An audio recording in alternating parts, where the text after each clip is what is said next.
of y'all had a great Christmas? Just put your hands up. Had a great Christmas. I did too. But when I was going through this message, I was thinking back to some of the experiences with Christmas I didn't really have that were flattering. And I remember when I was growing up, I had a lot of questions about Santa Claus, okay? See, my parents told me Santa Claus was real. Santa Claus was real, of course. I believe my parents. And I remember, though, as I got older, I had a lot of questions. I began to think, like, something's not adding up.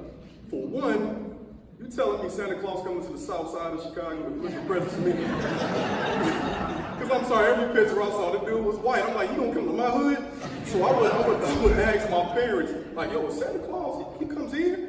And my mom and my dad would put on James Brown. So, okay, Santa Claus, go straight. So I say, if James Brown said it, then it must be true. Then I had another question. I was like, okay, Mom and Dad, see, we got a chimney, but we don't have a fireplace. So I don't understand how this whole thing works. Like, so what's going on? My mom and my dad would say, well, Santa Claus, he has keys to everybody's home.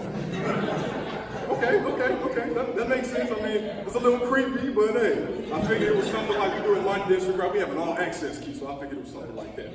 Still thought it was creepy. But I still believe Santa Claus was real. I still believe, the cookies, the milk, through it all, I believe. But then one day, my sister, who's not here today, she's 4 years older than me, so you can imagine how that went. We had one of those days where we got into an argument. We always argued over the front seat.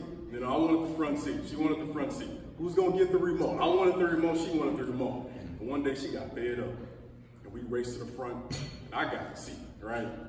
We get in the car before my mom get in. That's why Santa ain't real. I said, what? What do you mean Santa ain't real?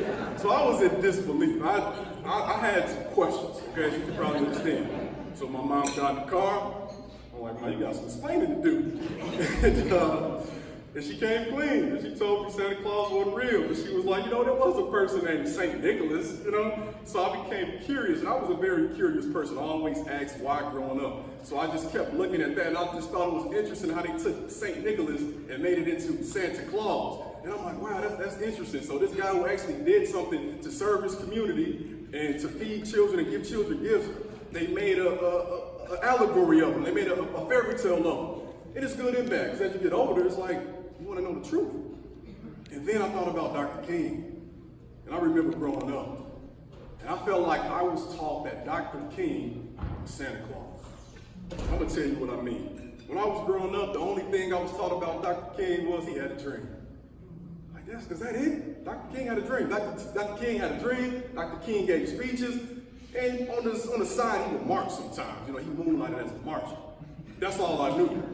That's all I knew. And as I got older, I started to ask more questions like, well, what else did Dr. King do? And I wondered, are we just looking at somebody who has a story that's happily ever after, or was it something that's to be continued?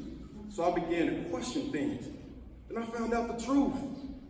And I want to make sure that on this 90th birthday week, as we celebrate Dr. King, that we dig deeper to the truth of who this man was, because after he had the dream, his life was a nightmare. And I'm challenging you all to not just dream today. I want you to stay woke, because I figured out that Dr. King, he said some stuff that wasn't really taught to me. It was just, I have a dream. But he also said a riot is the language of the unheard. And it challenged me to dig deeper to even think about, why would somebody riot? Oh, he said they're being unheard. But what do they have to say? He said that I felt I was integrating my people into a burning house towards the end of his life. Now, why would he feel that way? He said wars are poor chisels for a peaceful tomorrow. He was very poetic, as you know. And he also said one has a moral responsibility to disobey unjust laws. And when I look at the current state of affairs, and I look at just the culmination of American history, I feel like his words are more relevant today than they were in 1968. Correct me if I'm wrong, but now that we have access to everything that's going on, we see the problem more than ever. If you go to your phone right now and go on social media, you can click on any hashtag and see the problems. We're exposed to what people had to prove back then. So the rabbit hole was deep, y'all. So Here's what I want you to do today, because it is his 90th birthday. And I could go on a long list of 90 things that Dr. King should be known for, but we don't have time, and some of y'all still got to shovel snow. So I'm going to narrow it down to 9 things, okay? And here's what I need you to do, okay? I'm a teacher by training, by education. So when I say something that you know, I need you to go, tap your neighbor, look at your neighbor, and I need you to say, stay woke. You do that for me? Because what that means is, if they don't know it, they need to get in tune and stay woke. Some of this stuff might sound familiar. Some of this stuff you're going to be like, huh, I never knew that. Because myself, I didn't know it. I'm a history teacher, so I was surprised at some of this stuff. So we're going to count down. So we're going to start with number 9. It's like a BuzzFeed article or something. Number 9 on the list. Number 9, did you know that Dr. Martin Luther King got a C in public speaking? Some of y'all knew that. Okay. Can you believe that? So for all the parents out here, don't be mad at your kids when they bring home C's sometimes. All you got to think and fixate in your mind is, that's a young Dr. King right there. They're going to be okay. He got a C in public speaking. I want to know who that teacher or that professor was.